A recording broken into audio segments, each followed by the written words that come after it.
സുവർണ കഥകളിലേക്ക് സ്വാഗതം. കഥ അല്ല അതിലിപ്പോ എന്താ തെറ്റ്. എഴുതിയത് ലാസർ ഷൈൻ. എന്തു ചോദിച്ചാലും മകൾ പറയും സമ്മാനം കിട്ടിയതാണെന്ന്. അതിങ്ങനെ ഓരോന്നായി കൂടിക്കൂടി വരാൻ തുടങ്ങിയപ്പോൾ എനിക്ക് പേടിയായി. ഇത്ര വിലയേറിയ സമ്മാനങ്ങൾ ആരാണ് നിനക്ക് തരുന്നത്? ഒരു ദിവസം എനിക്ക് ചോദിക്കാതിരിക്കാനായില്ല. അമ്മ അതറിയേണ്ട കാര്യമില്ല. എടുത്തടിച്ച് അവൾ അങ്ങ് പറഞ്ഞു. അമ്മയല്ലേ? ഞാനൊന്നിടറി. അതിന്? യാതൊരു മയവുമില്ലാതെ അവൾ തിരിച്ചടിച്ചു. ഞാൻ അവളുടെ കണ്ണുകളിലേക്കാണ് അപ്പോൾ നോക്കിയത്. ഒരു തരം വികാരവും അവിടെയില്ലായിരുന്നു. കാശുള്ള വല്ല കാമുകന്മാരും കാണും അവൾക്ക്. സതീശൻ അതിനെ അങ്ങനെ കണ്ട് ചിരിച്ചു. അവളത് അങ്ങനെ അങ്ങ് പറഞ്ഞപ്പോൾ നിനക്ക് വിഷമമായോ? സതീഷ് എന്നെയാണ് സമാധാനിപ്പിച്ചത്. മകളുടെ മുറിയിൽ കയറുകയോ പരിശോധിക്കുകയോ എനിക്ക് പതിവില്ല. കയറിയാൽ തന്നെ ചോദിക്കും. ചെറുതിലെ അത് ശീലിപ്പിച്ചിട്ടുണ്ട്. തിരിച്ചവളും അങ്ങനെ തന്നെ. ഒരു ദിവസം ലീവ് എടുത്ത് അവൾ പോകുന്നതുവരെ കാത്തിരുന്ന ശേഷം സതീഷിനെ വിളിച്ചു. ഞാൻ അവളുടെ മുറിയിൽ കയറട്ടെ എന്ന് ചോദിച്ചു. ഒരൽപ്പം സമയമെടുത്താണ് സതീഷ് ഉത്തരം തന്നത്. അതിലൊരു തെറ്റുമില്ല. അപ്പുവിൻ്റെ പേരിലുള്ള വീട്. അവിടെ എന്തെല്ലാം ഉണ്ടെന്ന് അപ്പുവിന് നോക്കാം. നിരോധിതമായ വല്ലതുമുണ്ടെങ്കിലോ? ബോംബോ ഡ്രഗ്സോ? നോക്കിക്കോളൂ. സതീഷ് പരിഹസിക്കുകയാണോ എന്നെനിക്ക് തോന്നി. പക്ഷേ സതീഷ് പറഞ്ഞതും ശരിയാണല്ലോ. നിയമപരമായി ഞാനാണല്ലോ ഉത്തരം പറയേണ്ടി വരിക. ഇനി അഥവാ സൂക്ഷിക്കാൻ പാടില്ലാത്തത് വല്ലതുമുണ്ടെങ്കിലും നിയമം മകളുടെ മുറിയിൽ ഞാൻ നോക്കാറില്ലെന്ന പരിഗണനയൊന്നും എനിക്ക് തരാനും പോകുന്നില്ല. ഞാൻ ഞെട്ടിപ്പോയത് വിചാരിച്ചതിലുമധികം സാധനങ്ങൾ മുറിയിലുണ്ട് എന്നറിഞ്ഞപ്പോഴാണ്. കറൻസി അടക്കം. അതിൽ പലതും എനിക്ക് മനസ്സിലായില്ല.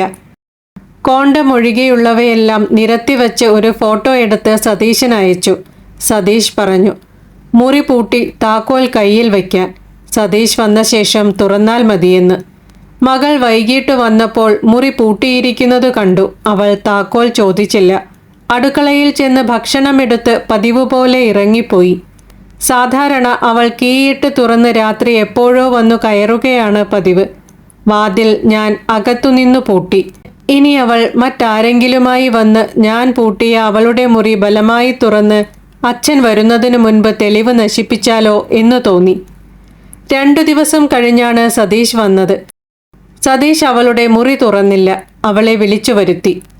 മോളെ, ഞാനാണ് മുറി പൂട്ടാൻ പറഞ്ഞത്, സതീഷ് പറഞ്ഞു. മകൾ അതിനു മറുപടിയൊന്നും പറഞ്ഞില്ല. ഒരു വീട്ടിൽ സൂക്ഷിക്കാവുന്നതിലും കൂടുതൽ കറൻസിയുണ്ട് നിന്റെ അലമാരയിൽ. സതീഷ് വിഷയം പറഞ്ഞു. അതും സമ്മാനം കിട്ടിയതാണ് എന്നാകും. എനിക്കു ദേഷ്യം വന്നു. നേരെ ചോദിക്കൂ അപ്പോ. സതീഷ് എന്നോടാണ് ദേഷ്യപ്പെട്ടത്. ഞാൻ ജോലി ചെയ്യുന്നതാണ്. മകൾ വേഗം പറഞ്ഞു. നീ പഠിക്കുകയല്ലേ? സതീഷ് ചോദിച്ചു. പഠിക്കുന്നുമുണ്ട്. മകളും അച്ഛനും പരസ്പരം മുറിവേൽപ്പിക്കാതെ ചോദിക്കുകയും ഉത്തരം പറയുകയും ചെയ്യുന്നത് കണ്ട് ഞാനിരുന്നു. സത്യത്തിൽ ഞാൻ ആദ്യമായാണ് ഇത്തരം ഒരു കാര്യത്തിന് സാക്ഷിയാകുന്നത്. അതെൻ്റെ മകളും ഭർത്താവും തമ്മിലാണെന്ന് ഞാൻ പെട്ടെന്ന് മറന്നു. ഇതിലേക്ക് ഇരുവരെയും നയിച്ചത് ഞാനാണെന്നതടക്കം മറന്ന് ഇരുപക്ഷത്തോടും കൂറില്ലാത്ത ഒരു സാക്ഷിയായി ഞാൻ അങ്ങു മാറി. ആ നില എനിക്കൊരു പുഞ്ചിരി തന്നു. പഠിക്കുന്നുമുണ്ട് എന്നു മകൾ പറഞ്ഞതിൻ്റെ അർത്ഥം പഠിക്കുക മാത്രമല്ല അവൾ ചെയ്യുന്നത് എന്ന നിലയ്ക്കാണ്. അടുത്തതായി സതീഷിൻ്റെ ഭാഗത്തു നിന്നാണ് ചോദ്യം വരേണ്ടത്. സതീഷ് ചോദ്യത്തിനായി ആലോചിക്കുകയാണ്. പതറാതിരിക്കാൻ എപ്പോഴും തമാശയുടേതായ ഒരു പാളി സതീഷിൻ്റെ മുഖത്തുണ്ടാകും. ഇപ്പോൾ അതുപോലുമില്ല. സതീഷ് പറഞ്ഞു. അനധികൃത സ്വത്താണല്ലോ. സ്വാഭാവികമായി അറിയിക്കേണ്ടത് പോലീസിനെയാണ്. ഇത്രയധികം പണം എവിടെ നിന്നെന്ന് ബോധ്യപ്പെടുത്തേണ്ടി വരും. നിയമപരമാകണമല്ലോ സമ്പാദ്യം. സതീഷ് പറയുന്നത് കേട്ട് എനിക്ക് അവനോട് വലിയ ആദരവ് തോന്നി. ഇതിനു പകരം ഇവിടെ ചോദിക്കേണ്ടിയിരുന്ന നീ എന്ത് ജോലിയാണ് ചെയ്യുന്നത് എന്ന ചോദ്യം ഒഴിവാക്കിയത് ത്രില്ലടിപ്പിച്ചു. കസേരയുടെ അറ്റത്തേക്ക് ഞാൻ അറിയാതെ നീങ്ങി. മോൾ അല്പനേരം പുറത്തിരിക്കൂ, ഞാനൊന്ന് അമ്മയോട് സംസാരിക്കട്ടെ. സതീഷ് പറഞ്ഞു. മകൾ പുറത്തേക്കിറങ്ങിയപ്പോൾ അല്പനേരം എന്നെ തന്നെ നോക്കിയിരുന്നു. അച്ഛൻ അമ്മ എന്ന വൈകാരികമായ പൊസിഷനിലല്ല നമ്മൾ ഇതിനെ കാണേണ്ടത്. സതീഷ് എന്നോട് ആമുഖമിട്ടു. ഞാൻ സത്യമായും അമ്മ എന്ന വൈകാരികതയിലേ അല്ല ഈ നിമിഷത്തിലെന്ന് സതീശനോട് പറഞ്ഞില്ല. ഒളിപ്പിച്ചു വച്ചിരിക്കുന്നത് നിയമപരമല്ല എന്നതിനപ്പുറം എന്തു ചോദിക്കാനാണ്? ഞാൻ വൈകാരികമായല്ല വിഷയത്തെ എടുത്തത് എന്ന് ബോധ്യപ്പെടുത്താൻ ശ്രമിച്ചു. അപ്പു, എല്ലാ ജോലിയും എല്ലാരോടും പറയാൻ പറ്റുന്നതല്ല. നമ്മുടെ മകൾ ഒരു സ്പൈ ആണെന്ന് കരുതൂ. രാജ്യത്തിനെ അവൾ സേവിക്കുകയാണെന്നും സാലറി അക്കൗണ്ടിലൂടെ അവൾക്ക് കാശ് വരില്ല. കാരണം അവളുടെ ജോലി അത്രയേറെ രഹസ്യമാണല്ലോ. നമ്മളോട് പോലും അവൾക്ക് ജോലിയുടെ സ്വഭാവം പറയാനാകില്ല. അപ്പോൾ നമുക്ക് ആ ചോദ്യം തന്നെ ഒഴിവാക്കേണ്ടി വരും. അവൾ സെക്സ് വർക്കാണ് ചെയ്യുന്നതെങ്കിലോ? ഞാൻ സതീശിനെ തന്നെ നോക്കി, അവന്റെ ഭാവത്തിനു വല്ല മാറ്റവും വരുന്നുണ്ടോ എന്നറിയാൻ. അങ്ങനെയാണെന്നുറപ്പാണെങ്കിൽ മറ്റേതു ജോലിയേക്കാളും സുരക്ഷ വേണ്ടതാണ് എന്നു പറയാമെന്നല്ലാതെ തടയാൻ നമ്മൾ ആരുമല്ല, സതീഷ് പറഞ്ഞു. പിന്നെ കൂടുതലൊന്നും പറയാതെ മകളുടെ മുറിയുടെ വാതിൽ തുറന്നു. മോളോട് വാതിൽ തുറന്ന് നീ കയറിക്കോളൂ എന്ന് പറഞ്ഞു. പെട്ടെന്ന് വീട് മറ്റേതു ദിവസത്തെയും പോലെ സ്വാഭാവികമായി. കുളിച്ചു വന്ന സതീഷ് മീൻകറി വെക്കാൻ തുടങ്ങി. മകൾ വന്ന് കിച്ചൺ സ്ലാബിന്റെ മുകളിൽ കയറിയിരുന്നു. അച്ഛാ, നമുക്ക് മാത്രമേ ഭക്ഷണം കാശ് കൊടുത്തു വാങ്ങേണ്ടി വരുന്നുള്ളൂ, മകൾ പറഞ്ഞു. പാകം ചെയ്യുന്നതും നമ്മളേ ഉള്ളൂ, സതീഷ് പറഞ്ഞു. മറ്റൊന്നിൻ്റെ ഭക്ഷണമാണ് നമ്മൾ എന്ന യോഗ്യതയാണ് നമുക്ക് നഷ്ടപ്പെട്ടത്. ഞാനും അവർക്കൊപ്പം ചിന്തിച്ചു. കഴിക്കും മുൻപ് മണത്തു നോക്കും, പിന്നെ ചെറുതായി ഒന്ന് കടിച്ചു നോക്കും, തിന്നാൻ കൊള്ളാവുന്നതാണോ എന്ന്. ആസ്വദിച്ചിരുന്നു കഴിക്കാനുള്ള നേരമൊന്നും പിന്നെയില്ല. വേഗം വിഴുങ്ങും. വേറാരെങ്കിലും പിടിച്ചു തിന്നും മുൻപ് മടങ്ങും. പിന്നെ സുരക്ഷിതമായി എവിടെയെങ്കിലും ചെന്നിരുന്ന് വിഴുങ്ങിയത് തിരിച്ചെടുത്ത് ചവച്ച് ഒന്നുകൂടി ഇറക്കും. സതീഷ് മസാല വേവിച്ചതിൻ്റെ പുളിമണം പരന്നു. ഓർത്തെടുക്കലാണ് രുചി, ഞാൻ ഓർത്തു. എനിക്ക് മുലപ്പാലിൻ്റെ രുചി ഓർമ്മ വരാറുണ്ട്. മകൾ പറഞ്ഞതും അത് എന്തിൽ നിന്നെന്ന് അവൾ പറയുമെന്ന് ഒരു തിട്ടവുമില്ലാത്തതിനാൽ ഞാനൊന്നു പകച്ചു. നിനക്ക് മുലയൂട്ടുന്ന സമയത്ത് അപ്പു എനിക്കും തന്നിട്ടുണ്ട്. സതീഷ് സ്പൂണിൽ കോരിയ മീൻചാറ് എനിക്കും മകൾക്കും നീട്ടി. എന്താണ് അവൾ ചെയ്യുന്നതെന്നാണ് സതീഷിന് തോന്നുന്നത്? പിന്നീട് തനിച്ചായപ്പോൾ ഞാൻ വേവലാതിപ്പെട്ടു. ആരെല്ലാം എന്തെല്ലാം ചെയ്യുന്നു അതുപോലെയേ ഉള്ളൂ. സതീഷ് സത്യം പറയുകയാണ്. സത്യം പലതുണ്ടാകാം സതീഷ്, പക്ഷേ അവൾ ആരോ അല്ലല്ലോ. എനിക്കൊരൽപ്പം ദേഷ്യം വന്നു. അങ്ങനെ ഒരു ഉടമസ്ഥതയൊന്നും നമുക്കില്ലപ്പോ. തൊട്ടപ്പുറത്തെ വീട്ടിലേക്ക് നമ്മൾ നോക്കാറില്ലല്ലോ, അപ്പുറത്തെ മുറിയുടെ അത്ര തന്നെ അടുത്താണെങ്കിലും, സതീഷ് മറ്റൊരു തൊണ്ടയിൽ പറഞ്ഞു. അവൾ ആരുമായിട്ടെല്ലാമായിരിക്കും. എനിക്ക് അടിവയറ്റിൽ നിന്നൊരു ആന്തലുണ്ടായി. അതൊരു ഓക്കാനമായി. സതീശന്റെ പുറം തടവി. സ്കൂൾ ബാഗിൽ വേറെ ഡ്രസ്സും എടുത്ത് അവൾ പോകുന്നു എന്ന് ഞാൻ പറഞ്ഞപ്പോഴും എനിക്കതെല്ലാം ഓർമ്മ വന്നു. യൂണിഫോമും ഇട്ട് കറങ്ങാൻ പോയാൽ പോലീസുകാർ ശല്യപ്പെടുത്തും. പിള്ളേർക്കൊക്കെ ഒരു റെസിസ്റ്റൻസ് കപ്പാസിറ്റി ഉണ്ട്. പഴയ ഏതോ സൊസൈറ്റിയുടെ നിയമം അവരനുസരിക്കില്ല അപ്പോ. സതീഷ് ഇതെല്ലാം മനസ്സിലാക്കുന്നത് മറ്റേതോ തല കൊണ്ടാണ്. ഞാൻ അമ്മയാണ്. എനിക്ക് തല കൊണ്ട് ചിന്തിക്കാനേ സാധിക്കുന്നില്ല. ഒരു ഘട്ടം വരെയേ ഉള്ളൂ അമ്മയും ബന്ധവും. ചില തൊഴിലുകളിലാകട്ടെ ഇതിൽ നിന്നെല്ലാം പുറത്തു വരണം. അമ്മയുമായി മാത്രമല്ല, ഈ ലോകവുമായി യാതൊരുവിധ കരാറുമില്ലാത്ത വിധം പുറത്തു വരണം. അങ്ങനെ പുറത്തേക്കുള്ള യാത്രയിലാകാം നമ്മുടെ മകൾ. സതീഷ് സങ്കീർണമായി വിശദീകരിക്കുകയാണ്. കാശിനു വേണ്ടി എന്തും ചെയ്യുകയോ? സതീഷ് എന്താണ് ഈ പറയുന്നത്? എനിക്ക് വല്ലാത്ത ഒരു അസ്വാരസ്യമുണ്ടായി. അപ്പോഴും പുറന്തടവിക്കൊണ്ടിരുന്ന സതീഷിന്റെ കൈ എടുത്തുമാറ്റി. കുറച്ചു കഴിഞ്ഞ് മകൾ വന്നു. അപ്പോൾ ഞങ്ങൾ ഉറങ്ങാൻ തുടങ്ങിയിരുന്നു. ഞങ്ങളുടെ രണ്ടാളുടെയും നടുവിൽ വന്ന് അവൾ കിടന്നു. സതീഷ് വേഗം മകളെ കെട്ടിപ്പിടിച്ചു. അവർ രണ്ടാളും വേഗം ഉറങ്ങിപ്പോയി. പക്ഷേ എനിക്ക് പരവേശമാണുണ്ടായത്. ഞാൻ എഴുന്നേറ്റ് വെള്ളം കുടിച്ചു.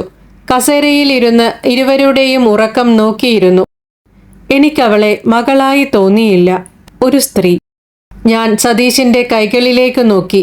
അവളുടെ ശരീരത്തിൽ എവിടെയോ ആണ് ആ കൈകൾ അവസാനിച്ചത്. ഞാൻ സതീശിൻ്റെ മുഖം നോക്കി. അത് അവളുടെ മുടികൾക്കുള്ളിലാണ്. സതീശിൻ്റെ ഇരു കാൽപാദങ്ങൾക്കും മുകളിൽ അവളുടെ ഇരു പാദങ്ങളുമുണ്ട്. സതീഷ് അവളെ കാലിൽ നടത്തിക്കുന്നത് അവൾക്കിഷ്ടമാണ്. ഇപ്പോഴും ഇടയ്ക്കൊക്കെ സ്നേഹം കൂടുമ്പോൾ അവൾ തനിയെയോ സതീഷായിട്ടോ കാലിൽ നടത്തിക്കും. രണ്ടുപേരും വീണുപോയേക്കുമെന്ന് തോന്നും.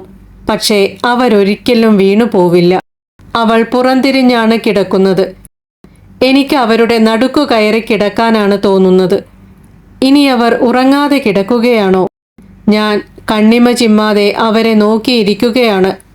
കണ്ണു തുറന്ന് ഞാനും കണ്ണടച്ച അവരും ഒരേ സ്വപ്നം അപ്പോൾ കണ്ടു. കായലിലേക്ക് കാലിട്ടിരിക്കുകയാണ് ഞങ്ങൾ. വയലറ്റ് പൂക്കളുള്ള കായൽ പായൽ തിങ്ങി ജലം മറഞ്ഞിരിക്കുന്നു.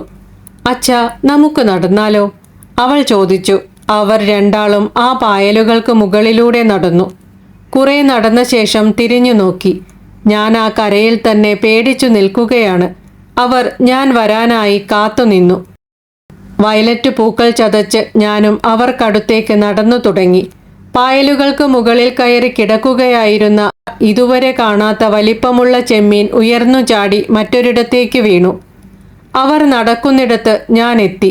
അവിടെ വരെയേ പായലുണ്ടായിരുന്നുള്ളൂ. രണ്ടാളും അവിടെ ആ പായലുകൾക്ക് മുകളിലിരുന്ന് വെള്ളത്തിലേക്ക് കാലിട്ടു. ഞാനും അവർക്കൊപ്പമിരുന്നു. പൂക്കൾ കുത്തി അലങ്കരിച്ച ഒരു വാഴപ്പന്തൽ ഞങ്ങൾക്കു മുന്നിലൂടെ ഒഴുകിപ്പോയി. കണ്ണു തുറന്നിരുന്നു മയങ്ങിപ്പോയ ഞാൻ ഞെട്ടി. സതീഷും അവളും ഇപ്പോൾ ഒറ്റ പുതപ്പിനടിയിലാണ്.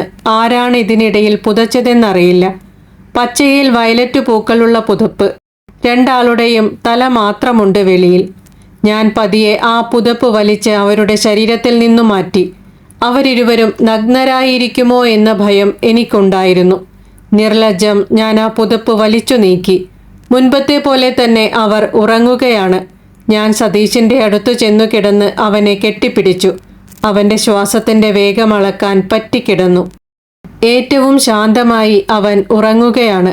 അവൻ്റെ കൈകൾക്കു മുകളിലൂടെ കൈയോടിച്ചു. അവൻ്റെ കൈയറ്റം വരെ. ആ കൈകൾക്കു മുകളിലാണ് അവൾ കിടക്കുന്നത്. ഞാൻ എഴുന്നേറ്റ് ബെഡ്റൂമിലെ ലൈറ്റ് ഓഫ് ചെയ്ത് പുറത്തേക്കിറങ്ങി സോഫയിൽ ചെന്നിരുന്നു. ഏങ്ങി കരഞ്ഞു.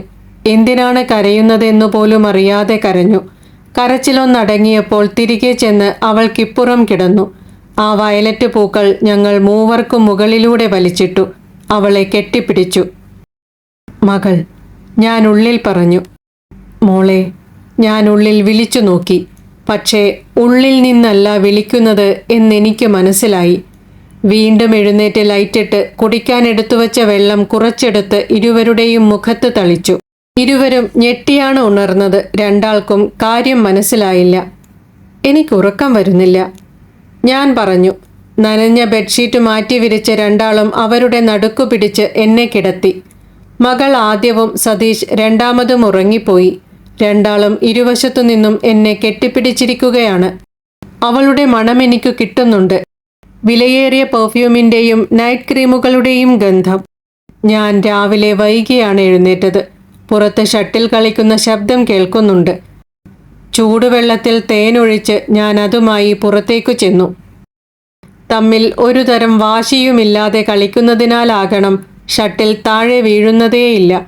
എത്ര നേരം ഷട്ടിൽ താഴെ വീഴാതെ കളിക്കാമെന്നാണ് അവർ നോക്കുന്നത്. നോക്കിയിരിക്കെ ഞാനും ആ കളിയിൽ ഉള്ളാലെ പങ്കെടുത്തു. താഴെ വീഴാതിരിക്കാൻ ശ്രദ്ധിച്ച് ഇരു കോർട്ടിലേക്കും വരുന്ന ഷട്ടിലുകൾ. അവയ്ക്കു പിന്നാലെ എൻ്റെ മനസ്സ്. ഷട്ടിൽ തട്ടിക്കൊണ്ട് സതീഷ് പറഞ്ഞു, കൊല്ലപ്പെടാതെ നോക്കുക, അത്രയേ ഉള്ളൂ. മകൾ പറഞ്ഞു, വിശക്കുന്ന ചീറ്റയേക്കാൾ വേഗത മുന്നിലോടുന്ന അതിൻ്റെ തീറ്റയ്ക്കാണച്ചാ. സതീഷ് സൂക്ഷിച്ച് ഷട്ടിൽ മകളുടെ കോർട്ടിലേക്ക് തട്ടി. എന്തുകൊണ്ട് തോറ്റു എന്ന് എല്ലാവരോടും ചോദിക്കില്ല, തോൽക്കുന്നവരാണ് കൂടുതൽ. മകൾ അല്പം ഉയർന്ന ഷട്ടിൽ സതീശിൻ്റെ കോർട്ടിലേക്ക് അപ്രതീക്ഷിതമായി ആഞ്ഞടിച്ചു. ജയം എന്നേ ഉള്ളൂ, എങ്ങനെ ജയം എന്നില്ല. ആ തമാശ ഇഷ്ടപ്പെട്ട് പെട്ടെന്നൊരു നീക്കത്തിൽ ഇപ്പോൾ താഴേക്ക് വീഴും എന്നു തോന്നിപ്പിച്ച ഷട്ടിൽ സേവ് ചെയ്ത് സതീഷ് ചിരിച്ചു. ഈ നിമിഷം മനസ്സിൽ അടുത്ത നിമിഷമായിരിക്കണം. പരാജയപ്പെടാതിരിക്കുന്നതും ജയമാണ്. സതീഷ് തട്ടിയത് നെറ്റിൽ തൊട്ട് തികച്ചും സാവകാശം തലകുത്തി അപ്പുറത്തേക്ക് വീണു. മകൾ പാഞ്ഞാണ് വന്നത്. അവളും അത് സേവ് ചെയ്തു. ഇപ്പുറത്തെ കോർട്ടിലേക്ക് വന്നു. നെറ്റിന്റെ താഴത്തുകൂടിയാണോ മുകളിൽ കൂടിയാണോ ഷട്ടിൽ പറന്നതെന്ന് എനിക്ക് മനസ്സിലായില്ല. കളി നിർത്തി രണ്ടാളും ചിരിക്കുകയാണ്. ഇന്നലെ രാത്രി ഒരു സംഭവമുണ്ടായി. സതീശനോട് ഞാനത് പറഞ്ഞു. സതീശനു മനസ്സിലായില്ല. എനിക്കവളെ ഒരു സ്ത്രീയായി തോന്നി. ഞാൻ വിശദമാക്കി. സതീശനു ഞാൻ പറയുന്നത് ഗ്രഹിക്കാൻ അല്പം സമയമെടുത്തു. എല്ലാ ജീവികളും സ്വന്തം കുഞ്ഞുങ്ങളെ ഭക്ഷിക്കാറില്ല. സതീശൻ അത് ഇഷ്ടമായില്ല. അവൾ പോകും, പറയുക പോലും ചെയ്യാതെ. മടങ്ങും മുൻപ് സതീശൻ അതുമാത്രമാണ് പറഞ്ഞത്. അവൾ സിഗരറ്റ് വലിക്കുന്നുണ്ട്. മുൻപൊരു തവണ ഞാൻ സതീശനെ വിളിച്ചു പറഞ്ഞിരുന്നു. ഞാനും വലിക്കുന്നുണ്ടല്ലോ, നിർത്തണമെന്ന ആഗ്രഹമുണ്ടെന്നു പറഞ്ഞു. കുറെ വിളിച്ചിട്ടാണ് ഒരു ദിവസം കിട്ടിയത്. അവൾ മുടി മുഴുവൻ വടിച്ചു കളഞ്ഞതായിരുന്നു എൻ്റെ പരാതി. ആരെങ്കിലും മുടിയിൽ പിടിച്ച് വലിച്ചു കാണും, പിന്നെ അനങ്ങാൻ പറ്റില്ലേ? സതീഷ് പറഞ്ഞു. അകത്തിരുന്ന് സിഗരറ്റ് വലിക്കരുത്.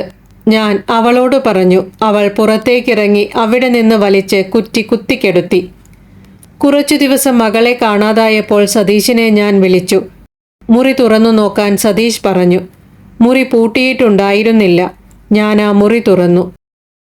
ആ മുറിയിൽ ഒന്നും തന്നെ അവശേഷിച്ചിരുന്നില്ല. കട്ടിലോ മേശയോ കസേരയോ അലമാരയോ ഒന്നും ഉണ്ടായിരുന്നില്ല. ബാത്റൂമിൽ കയറി നോക്കി. ഷാംപൂവോ സോപ്പോ ബ്രഷോ ഒന്നും അവിടെയും ഉണ്ടായിരുന്നില്ല. കാലിയായ ആ മുറിയും ബാത്റൂമും പലതവണ ഞാൻ നോക്കി.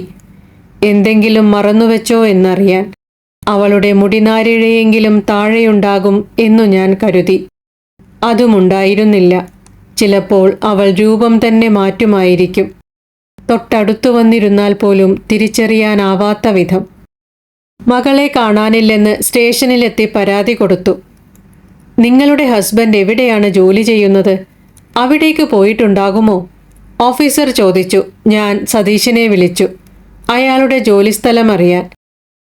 പക്ഷേ ഫോൺ കവറേജിനു പുറത്താണ്. പോലീസുകാരൻ ചോദിച്ചു. ചിലപ്പോൾ അച്ഛൻ്റെ നാട്ടിലേക്ക് പോകാലോ? ഞാൻ സതീശനെ വിളിച്ചു. സതീശിൻ്റെ നാട് എവിടെയാണെന്നറിയാൻ. പക്ഷേ അപ്പോഴും ഫോണിൽ കിട്ടുന്നില്ല. എല്ലാ വിവരങ്ങളുമായി മടങ്ങി വരാമെന്ന് പറഞ്ഞ് സ്റ്റേഷനിൽ നിന്നിറങ്ങി. സതീശനെ വിളിച്ചു. ഫോൺ എടുത്തു. പക്ഷേ കാറ്റ് മാത്രമുണ്ട്. ഞാൻ അപ്പോഴാണ് അക്കാര്യം തിരിച്ചറിഞ്ഞത്. സതീശും ഞാനും ഒന്നിച്ചു ജീവിച്ചിട്ടുണ്ടെന്നതും ഞങ്ങൾക്കു മകൾ ജനിച്ചിട്ടുണ്ടെന്നതുമെല്ലാം സത്യമാണ്. പക്ഷേ സതീഷ് എവിടെ നിന്ന് വന്നു, വീട്ടിൽ ആരൊക്കെ, എവിടെ ജോലി ചെയ്യുന്നു തുടങ്ങി ഒന്നും എനിക്കറിയില്ല. ഞാനതൊന്നും ഇതേവരെ ചോദിച്ചിട്ടില്ല. ആകെ അറിയാവുന്നത് ഫോൺ നമ്പർ മാത്രം. അതാണ് ഇപ്പോൾ എത്ര വിളിച്ചിട്ടും കിട്ടാത്തത്. ഞാൻ സതീശനെ വീണ്ടും ഒരിക്കൽ കൂടി വിളിച്ചു. കിട്ടിയില്ല. അവസാനത്തെ 4 എന്നതിനു പകരം 5 എന്നാക്കി വിളിച്ചു. അപ്പുറത്താരോ ഫോൺ എടുത്തു. അല്ലെന്നറിയാം, എന്നാലും ചോദിച്ചു. സതീഷാണോ? മറ്റൊരു കഥയുമായി വീണ്ടും കാണാം. പ്രതീക്ഷയോടെ. നന്ദി.